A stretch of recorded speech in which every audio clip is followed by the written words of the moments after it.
அனைவருக்கும் வணக்கம். குரு வாழ்க, குருவே துணை. மாந்தி அமர்ந்த நட்சத்திரம் ரேவதி.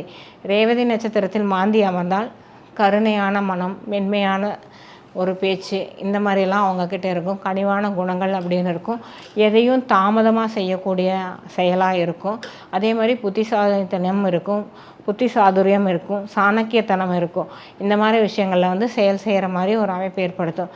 இவங்க எப்போவுமே அவங்க மனசுக்குள்ளே எப்படி இருப்பாங்கன்னா, விட்டா போது சாமி, ஓடிடலாம் அப்படிங்கிற ஒரு இது இருக்கும். விடுதலை அப்படி எனக்கு வேணும், எப்போ பாரு எனக்கு ஒரு சுதந்திரம் வேணும் அப்படிங்கிற மனப்பான்மையில் இருப்பாங்க. சுதந்திர மனப்பான்மையில் தேடல்கள் இருந்துகிட்டே இருக்கும். விட்டால் போதும் நான் ஜெயிச்சிருவேன், விட்டால் போதும் நான் ஓடிடுவேன், விட்டால் போதும் நான் சந்தோஷமாக இருப்பேன் அப்படிங்கிற வேர்ட்ஸ் அதிகமாக யூஸ் பண்ணுறவங்களா இருப்பாங்க. இவங்க எப்பவுமே மென்மையான மனசோட, கருணை உள்ளத்தோட, அந்த விடுதலை நோக்கி, ஆன்ம விடுதலை அப்படிங்கிறது கூட உள்ளார்ந்து ஒரு சிந்தனை தெய்வ சக்தியோ ஆன்ம சக்தியோ பெருக்கிட்டு போயிட்டாங்கன்னா கண்டிப்பாக சக்ஸஸ் ஆகலாம். இது போல் நிறைய பலன்களை 12/4/2026 நடைபெற வகுப்பில் தெரிஞ்சுக்கலாம். அனைவரும் பங்கு பெற்று பயன்பெறுங்கள். நன்றி, வணக்கம். வாழ்க வளமுடன்.